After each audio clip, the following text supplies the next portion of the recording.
നമസ്കാരം. ലോകത്തെ ഇന്നത്തെ ഏറ്റവും വലിയ പ്രതിസന്ധി എന്ന് പറഞ്ഞാൽ പാചകവാതകം, എണ്ണ ഇത് രണ്ടും യഥാസമയം എത്തുന്നില്ല എന്നതാണ്. എല്ലാം വെച്ച് കഴിക്കാൻ പറ്റുന്നില്ല. നമ്മുടെ ഇന്ത്യയിൽ, നമ്മുടെ കൊച്ചു കേരളത്തിലടക്കം ഈ വിഷയമുണ്ട്. ഇതിന് നമ്മളെല്ലാവരും ചീത്ത വിളിക്കുന്നത് ഇറാനെയാണ്. എല്ലാവരും ചീത്ത വിളിക്കുന്നത് ഇറാനെയാണ്. ഇറാന്റെ കയ്യിൽ എന്തോ കുഴപ്പം കൊണ്ടാണ് ഇങ്ങനെയൊക്കെ.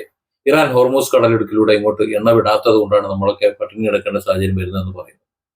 അല്ല, എനിക്ക് ചോദിക്കാനുള്ള, മാന്യ സഹോദരങ്ങളോട് ചോദിക്കാനുള്ളത്, അതുപോലെ ഇന്ത്യയിൽ ഇറാനെ ചീത്ത വിളിച്ചുകൊണ്ടിരിക്കുന്ന അന്ധമായ മുസ്ലിം വിരോധം തലയ്ക്ക് പിടിച്ചിട്ടുള്ള വർഗീയ വിഷവിത്തുക്കളായിട്ടുള്ള സംഘികൾ, ആ സംഘികളോടും ചോദിക്കാനുള്ളത്, നിങ്ങളുടെയൊക്കെ വീട്ടില് ആരെങ്കിലും കയറി നിരങ്ങുകയാണെന്നുണ്ടെങ്കിൽ നിങ്ങളുടെ വീട്ടിലെ സ്ത്രീകളെയും കുട്ടികളെയും മറ്റുള്ളവരെയും നിങ്ങളെയും ഒക്കെ മറ്റുള്ളവരെ തോന്നിയാസത്തിന് വിട്ടുകൊടുക്കാൻ നിങ്ങൾ നിന്നു കൊടുക്കും, കൈയും കെട്ടി മാറി കൊടുക്കും?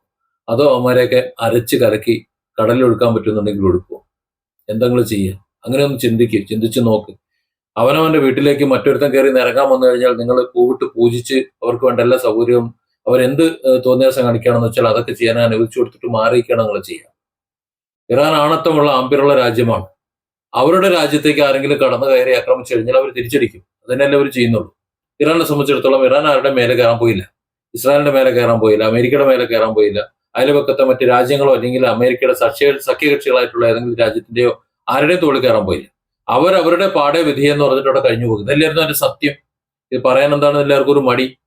ഒരു പ്രയാസമില്ല. പിന്നെ ഇസ്രായേലിന് ഒരു തോന്നല്, ഇനി ഇറാനെങ്ങാനും ഇനി അണുബോംബ് ഉണ്ടാക്കിയാലോ, അങ്ങനെ ഉണ്ടാക്കിക്കൊണ്ട് നമ്മുടെ മണ്ടേ കൊണ്ട് നിട്ടാലോ, അങ്ങനെ അമേരിക്കയെ കൂട്ടുപിടിച്ചുകൊണ്ട് ഇറാനെ കയറി ഇങ്ങോട്ട് അടിക്കുക, അവരുടെ നഗരങ്ങളെ തകർക്കുക, അവരുടെ കുട്ടികളെ കൊല്ലുക, അവരുടെ ജീവിതം താറുമാറാക്കുക, അവരുടെ നേതാവിനെ കൊല്ലുക, അവരുടെ ഭരണം അസ്ഥിരപ്പെടുത്താൻ നിൽക്കുക.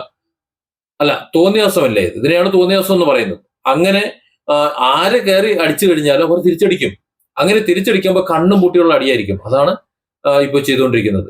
ഇപ്പോ രണ്ടു കൂട്ടർ, നിങ്ങളുടെ വീട്ടിന് തൊട്ടടുത്തുള്ള രണ്ടുപേർ പരസ്പരം തെറി വിളിക്കുകയാണെങ്കിൽ ആ തെറി എന്തായാലും നിങ്ങൾ രണ്ടുപേരും മാത്രം കേൾക്കാൻ വേണ്ടിയിട്ട് ചെവിയും വായും പൂട്ടി വെച്ചിട്ട് വിളിക്കാനൊന്നും പറ്റില്ലല്ലോ. അയൽവക്കക്കാരും കേൾക്കും, അവർക്കും അത് ബുദ്ധിമുട്ടാവും. അത് തന്നെ ഇപ്പൊ സംഭവിച്ചുകൊണ്ടിരിക്കുന്നത്.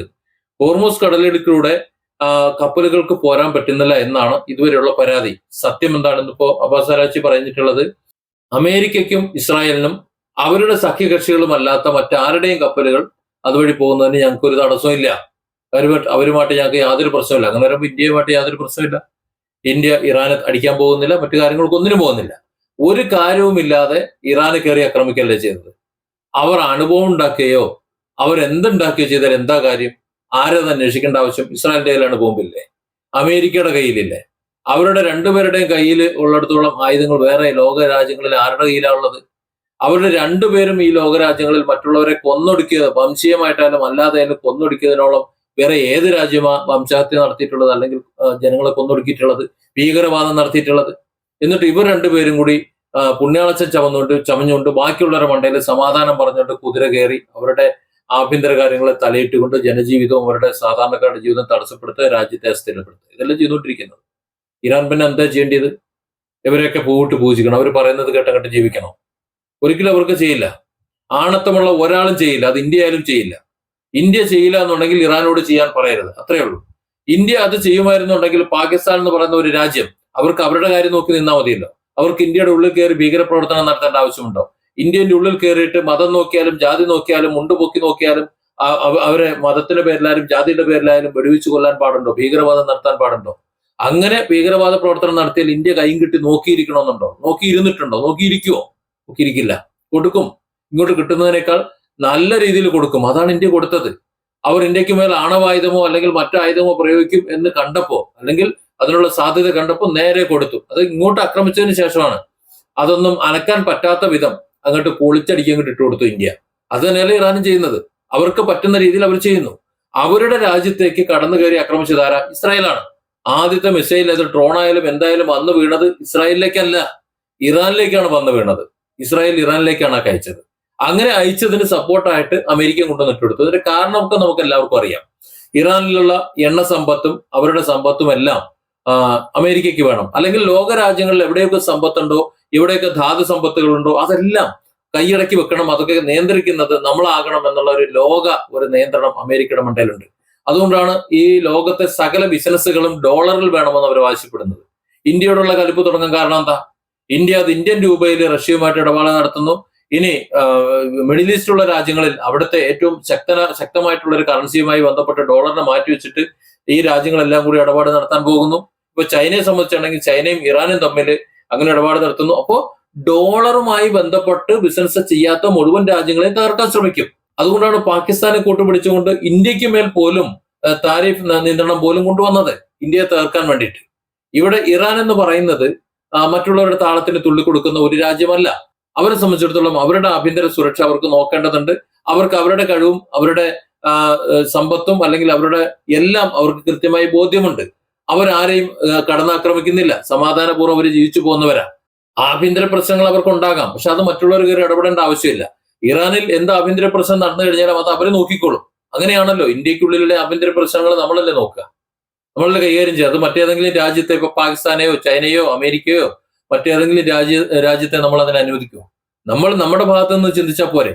അങ്ങനെ വരുമ്പോൾ ഇറാൻ എന്ന് പറയുന്ന പരമാധികാര രാജ്യത്തിന്മേൽ കടന്നു കയറി അവരെ ആക്രമിച്ച് അവിടെ നശിപ്പിച്ച് അവരുടെ ഭരണാധികാരികളെ കൊന്ന് അവരുടെ രാജ്യത്തെ അസ്ഥിരപ്പെടുത്താൻ ശ്രമിക്കുമ്പോൾ സ്വാഭാവികമായിട്ട് അവർ തിരിച്ചടിക്കും.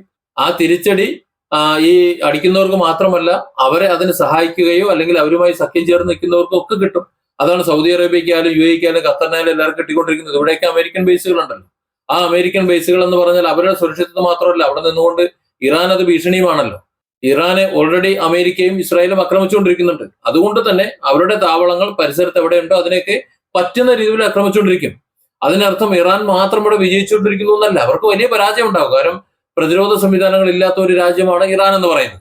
അമേരിക്കയ്ക്കായാലും ഇസ്രായേലിനായാലും അത് വേണ്ടുവോളമുണ്ട്, ആവശ്യത്തിലധികം പ്രതിരോധ സംവിധാനങ്ങളുണ്ട്. അതുകൊണ്ട് അവരുടെ തകർച്ചയും ആൾ നാശവും ഒക്കെ കുറയും. പക്ഷെ ഇറാനിൽ ആൾനാശം കൂടുതലാണ്. ഇറാനെ സംബന്ധിച്ചിടത്തോളം ഇറാൻ അവരുടെ അതിജീവനത്തിന്റെ അല്ലെങ്കിൽ പിടിച്ചു നിൽക്കുന്നതിന്റെ ആവശ്യമാണ്, അല്ലാതെ മറ്റുള്ളവരുടെ കാൽക്കീഴിലേക്ക് തല കൊണ്ട് വെച്ചു കൊടുത്ത് അടിയറവ് പറയാൻ സൗകര്യമില്ല. ആത്മാഭിമാനമില്ലാത്ത ഒരു ഭരണകൂടം അവിടെ ഇല്ല. അത് തന്നെ ആത്മാഭിമാനം ഉണ്ട് അവർക്ക് എല്ലാവർക്കും. അതുകൊണ്ടാണ് നിങ്ങളുടെ നേതാക്കന്മാർ എവിടെ എന്ന് ചോദിച്ചപ്പോൾ ഞങ്ങളുടെ നേതാക്കന്മാർ തെരുവുകളിൽ ജനങ്ങൾക്കൊപ്പം ഉണ്ട്, നിങ്ങളുടെ നേതാക്കന്മാരുടെ ഏത് പാതാളത്തിൽ ഉറങ്ങുകയാണെന്ന് തിരിച്ചു ചോദിച്ചുകൊണ്ട് ഇറാൻ ഭരണകൂടം പ്രസിഡന്റ് അടക്കമുള്ള അവിടുത്തെ വിദേശകാര്യ മന്ത്രിയും സകലരും ടൂറിസം മന്ത്രി അടക്കമുള്ള എല്ലാ ഉദ്യോഗസ്ഥരും മന്ത്രിമാരും ഭരണാധികാരികളും എല്ലാം തെരുവിലിറങ്ങി ജനങ്ങളോടൊപ്പം സെൽഫി എടുത്ത് നടന്നു. അവരങ്ങനെ നടക്കുമ്പോൾ തന്നെ അതിന്റെ നഗരത്തിന്റെ മറ്റു പല ഭാഗത്തും ഇസ്രായേലിന്റെ മിസൈലുകൾ വീണ് പൊട്ടുന്നുണ്ട്. അതൊക്കെ നമുക്ക് ആ ദൃശ്യങ്ങളിൽ കാണാം. എന്നിട്ടും എന്തുകൊണ്ടാണ് അവർ മാറിപ്പോകാത്തത്? ജീവനിൽ ഭയമില്ലാത്തവരാണ്. അവരുടെ രാജ്യത്തിന് വേണ്ടി ജീവൻ കൊടുക്കാൻ അവർ തയ്യാറാണ്. ഇത് മറ്റുള്ളവർ ചിന്തിക്കണ്ടേ? സത്യത്തിൽ അമേരിക്കയും ഇസ്രായേലും ഇറാന്റെ മേൽ തല വെച്ചുകൊണ്ട് പെട്ടു എന്ന് പറയുന്നതാണ് ശരി. ഇനി ഒന്നുകിൽ ഇറാൻ പൂർണ്ണമായും തകർന്ന് തരിപ്പണമാകണം. അങ്ങനെ അമേരിക്കയ്ക്ക് മിഡിൽ ഈസ്റ്റിൽ ഒരു രാജ്യം കൂടി ഉണ്ടായി വരണം. ഇനി അതെങ്ങാനും സംഭവിച്ചു കഴിഞ്ഞാൽ മിഡിൽ ഈസ്റ്റിലെ മറ്റ് അറബ് രാജ്യങ്ങളെല്ലാം അമേരിക്ക പറയുന്നത് കേട്ട് മുട്ടുകാലിൽ നിന്നും മുള്ളുന്ന ഒരു അവസ്ഥയും വരും. ഏതായാലും ഇറാൻ അതിനൊക്കെ തടയിടുകയാണ്. സത്യത്തിൽ ഇറാൻ ഇപ്പോൾ ചെയ്യുന്നത് മിഡിൽ ഈസ്റ്റിലെ അമേരിക്കൻ താവളങ്ങളെ ആക്രമിക്കുന്നു എന്ന് പറയുമ്പോഴും അല്ലെങ്കിൽ അത് ചെയ്യുമ്പോഴും ആ രാജ്യങ്ങളെ സംരക്ഷിക്കുക കൂടിയാണ് ചെയ്യുന്നത്. അതായത് അമേരിക്ക നിങ്ങളെ സംരക്ഷിക്കില്ല, നമ്മൾ നമ്മുടെ കാര്യം നോക്കിയേ പറ്റൂ, ഇവരൊക്കെ അവരുടെ മുതലെടുപ്പിന് വേണ്ടി വരുന്നതാണ് എന്ന് മറ്റു രാജ്യങ്ങളെ ബോധ്യപ്പെടുത്തി കൊടുക്കുകയാണ് ചെയ്യുന്നത്. ഏതായാലും 4 ദിവസം കൊണ്ട് അവസാനിപ്പിച്ച് കളയാം എന്ന് കരുതി ഇറാന്റെ മേൽ കുതിര കയറി ഇസ്രായേലും അമേരിക്കയും ഈ കാര്യത്തിൽ ഇറാന്റെ കാര്യത്തിൽ വെള്ളം കുടിച്ചുകൊണ്ടിരിക്കുകയാണ്. ഇറാനിൽ വലിയ നാശങ്ങൾ ഉണ്ടാകുന്നുണ്ട്, കാര്യം ശരി തന്നെ. പക്ഷെ വെള്ളം ഏറ്റവും കൂടുതൽ കുടിക്കുന്നത് ഇസ്രായേലും അമേരിക്കയുമാണെന്ന കാര്യത്തിൽ യാതൊരു തർക്കവും വേണ്ട. Different angles. Don't forget to subscribe and support this channel.